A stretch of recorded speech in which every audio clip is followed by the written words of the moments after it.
Welcome to our channel Telugu ప్రభా. నేను మీ journalist Yagnamurthy. Prabhas కథానాయకుడిగా నటించినటువంటి the Raja Saab cinema box office వద్ద 4 రోజులు పూర్తి చేసుకుంది. ఫస్ట్ వీకెండ్ కలెక్షన్ ఎలా ఉందో మనం చెప్పుకున్నాం. ప్రపంచవ్యాప్తంగా 160 కోట్ల రూపాయల గ్రాస్ ని ఈ సినిమా సాధించిందని చెప్పుకున్నాం. మరి ఏ సినిమాకైనా సరే లిట్మస్ టెస్ట్ అని చెప్పేసి భావిస్తామో సోమవారం ఆ రోజు ఎలా ఉంది? మనశంకర వరప్రసాద్ గారి సినిమా రిలీజ్ అయిన రోజు రాజాసాబ్ బాక్స్ ఆఫీస్ పనితీరు ఎలా ఉంది ఒక్కసారి మనం చూద్దాం. మన దగ్గర శాటిలైట్ అందజేసినటువంటి ఆ డేటా, ఆ గణాంకాలు ఇప్పుడు మన దగ్గర ఉన్నాయి. ఒక్కసారి ఆ లెక్కలోకి వెళదాం. సో ఆల్రెడీ మనం చెప్పుకున్నాం, 3 రోజులు ఆదివారం వరకు వచ్చినటువంటి కలెక్షన్స్ చెప్పుకున్నాం.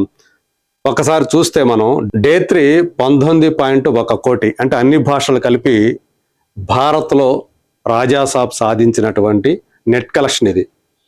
సో 4వ రోజుకి వచ్చేటప్పటికి అది 6.6 క్రోర్కి పడిపోయింది అని చెప్పేసి మనకి ఇప్పుడు గణాంకాలు తెలియజేస్తూ ఉన్నాయి. అంటే ఎంత శాతం పడిపోయింది అంటే ఆదివారం నుంచి సోమవారానికి 65.45% తగ్గిపోయింది. మొదటి రోజు నుంచి పోల్చుకుంటే రెండో రోజు 51.63%, రెండో రోజు నుంచి మూడో రోజుకి 26.54%, అక్కడి నుంచి ఇప్పుడు ఇది 65.45%. సో ఇది సాధారణంగా వీకెండ్లో మంచి కలెక్షన్స్ రావటం, వీక్ డేస్కి వచ్చేటప్పటికి కలెక్షన్ తగ్గిపోవటం అనేది సర్వసాధారణమైనటువంటి విషయమే. మన తెలుగు హీరోలకు సంబంధించి, స్టార్ హీరోలకు సంబంధించి అసలు ఫస్ట్ డే నుంచి సెకండ్ డేకే 50% పైనే పడిపోవటం అనేది కూడా కామనే. అందు గురించి ఇక్కడ మనకి ఫస్ట్ డే నుంచి సెకండ్ డేకి ఇంత కనపడింది వేరియేషన్. కాకపోతే థర్డ్ డేతో పోలిస్తే ఫోర్త్ డే ఈ రేంజ్లో 65.45% పడిపోవటం అనేది కొంత ఆందోళన కలిగించేటువంటి విషయంగా ట్రేడ్ నిపుణులు చెప్తున్నటువంటి మాట. సో మరి ఈ 4వ రోజు 6.6 క్రోర్స్లో ఏ భాషకు సంబంధించినటువంటి వర్షన్ ఎంత కరెక్ట్ చేసింది అనే లెక్కల్లోకి వస్తే తెలుగు వర్షన్ మామూలుగానే సహజంగానే 4.73 కోట్ల రూపాయల కలెక్షన్ సాధించింది. అంటే ఇక్కడ మనకు వచ్చేటప్పటికి అంటే ఓవరాల్గానే సింగిల్ డిజిట్కి పడిపోయింది కలెక్షను. సో తెలుగు వర్షన్ సంబంధించి అంటే 2 తెలుగు రాష్ట్రాలకు సంబంధించినటువంటి నెట్ కలెక్షన్ 4.73%కి పడిపోవటం అనేది సో అంటే రాజాసాబ్కి, ప్రభాస్ సినిమాకి జరగాల్సినటువంటి విషయం కాదు, అది జరిగింది అని చెప్పేసి తెలుస్తుంది. హిందీ వర్షన్ వాటా 4.65 కోట్ల నుంచి మూడో రోజు 1.75 కోట్లు 4వ రోజుకి ఆ స్థాయిలో పడిపోయింది. మిగతా తమిళ, కన్నడ, మలయాళ వర్షన్ సంబంధించి చాలా నామినల్గానే కలెక్షన్స్ అనేవి కనిపిస్తున్నాయి. ఇక్కడ చూస్తే తమిళం కేవలం 7 లక్షలు, కర్ణాటక 3 లక్షలు, మలయాళం 2 లక్షలు మాత్రమే నెట్ కలెక్షన్ని సాధించింది. సో 4 రోజులు పూర్తయ్యే సమయానికి భారతదేశంలో రాజాసాబ్ సాధించినటువంటి నెట్ కలెక్షన్ 114 కోట్ల 60 లక్షల రూపాయలు. అందులో తెలుగు వర్షన్ వాటా వచ్చి 95 కోట్ల 73 లక్షలు, హిందీ వచ్చి 17.5 కోట్లు, తమిళం వచ్చి 92 లక్షలు, కన్నడం వచ్చి 26 లక్షలు, మలయాళం వచ్చి 19 లక్షలు అని చెప్పేసి మనకి ఈ ట్రేడ్ నిపుణులు చెప్తున్నటువంటి లెక్కలు. మరి అంటే గ్రాస్లోకి వెళ్దాం. గ్రాస్లోకి వచ్చేటప్పటికి ఎంత అయిందంటే అంటే నెట్ అయితే ఇండియా వ్యాప్తంగా 114.6 కోట్లు. మరి గ్రాస్ ఎంత వచ్చిందంటే 137 కోట్లు అని చెప్పేసి మనకి ఇక్కడ తెలుస్తోంది. టోటల్గా 137 కోట్లు. మొదటి రోజు గ్రాస్ అంటే ప్రీమియర్స్కి వచ్చేటప్పటికి గురువారం 11 కోట్ల 30 లక్షలు, మొదటి రోజు వచ్చేటప్పటికి రెగ్యులర్ రిలీజ్ 64 కోట్ల 30 లక్షలు, రెండో రోజు 31 కోట్లు, మూడో రోజు 22 కోట్ల 60 లక్షలు. నిన్న వచ్చింది గ్రాస్ దేశం మొత్తం మీద 7 కోట్ల 80 లక్షల రూపాయలు మాత్రమే. సో మొత్తం కలిపి 137 కోట్ల రూపాయల గ్రాస్ ఇండియాలో వచ్చింది. మరి వరల్డ్ వైడ్గా ఎంత వచ్చిందో చూద్దాం. 130 పోతే ఓవర్సీస్లో వచ్చినటువంటి గ్రాస్ కలెక్షన్ 31 కోటి 80 లక్షల రూపాయలు.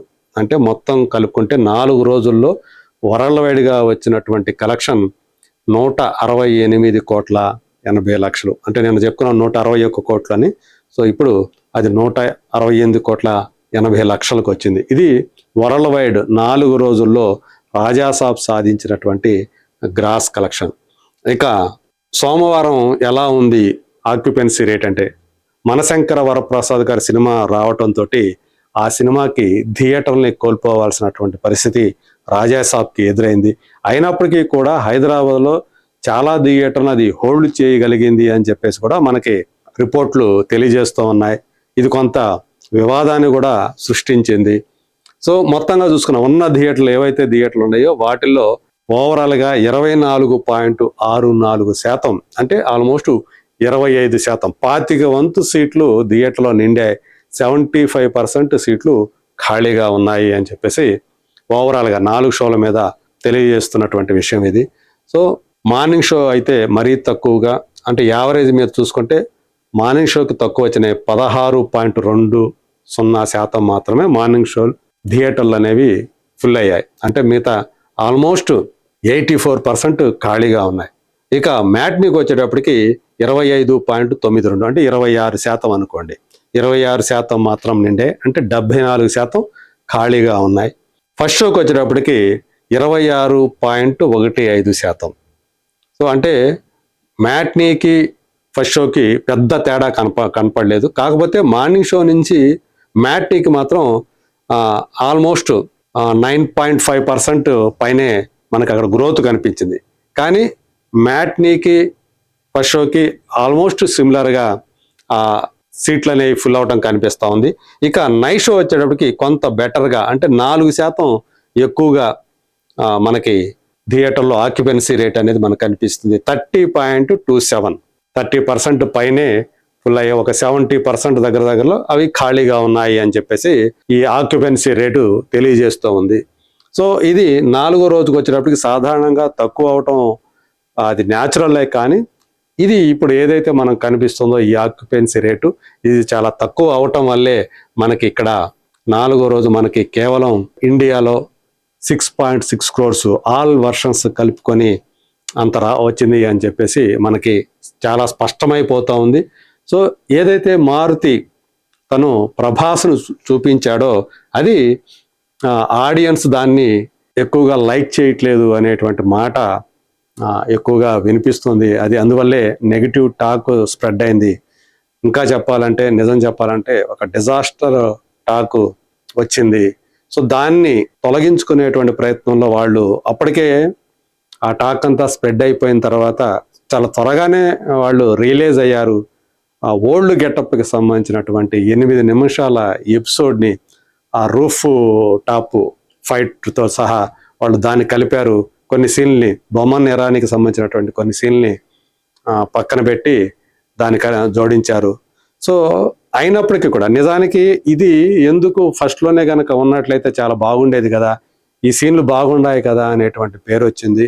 బట్ వాళ్ళు అనుకున్నది ఒకటి, దీన్ని తర్వాత జోడించవచ్చు అనే ఉద్దేశంతో ఒక అట్రాక్షన్గా తర్వాత కలుపుదామని చెప్పేసి దాన్ని పక్కన పెట్టినట్టుగా మనకి సమాచారం అందుతుంది. వాళ్ళు చెప్పకపోయినప్పటికీ కూడా అది ఇంత నెగిటివ్ టాక్ వస్తుందని చెప్పేసి వాళ్ళు కూడా ఎక్స్పెక్ట్ చేయలేదు. ఆ నెగిటివ్ టాక్ రావడంతో 4 రోజుల తర్వాత ఎప్పుడో కలుపుదాం అనుకున్నది వెంటనే కలిపేసి, అంటే రెగ్యులర్ రిలీజ్ ఏదైతే ఉందో జనవరి 9 ఆ రోజు రాత్రి నుంచి ఆ బిట్ని కలిపారు, ఆ ఎపిసోడ్ని కలిపారు. సో అయినా అప్పటికే జరగాల్సినటువంటి నష్టం జరిగిపోయిందని చెప్పేసి చెప్పాలి. హిందీ బెల్ట్లో ఆయనకు ఉన్నటువంటి ఇమేజ్ దృష్ట్యా చూసుకుంటే చాలా భారీ స్థాయి కలెక్షన్ రావాలి, కానీ రాధేశ్యామ్ తర్వాత మళ్ళీ ఆ స్థాయిలో తక్కువగా ఆ కలెక్షన్స్ అనేవి కనిపించడం మాత్రం కలవరాన్ని కలిగిస్తుందని చెప్పాలి. మరి చూద్దాం రానున్న రోజుల్లో ఈ ఏదైతే ట్రెండ్, ఎందుకంటే ఇంకా పండగ అనేది రేపు ఒక్కరోజు తీసేస్తే తర్వాత అంతా కూడా 3 రోజుల పాటు పండగ రోజులు ఉన్నాయి. ఆ పండగ రోజుల్లో ఈ కలెక్షన్లు పుంజుకుంటాయనేటువంటి ఆశాభావాన్ని ఆ టీము, రాజాసాబ్ టీము వ్యక్తం చేస్తుంది. అది నిజమవుతుందా లేదా, let us wait and see.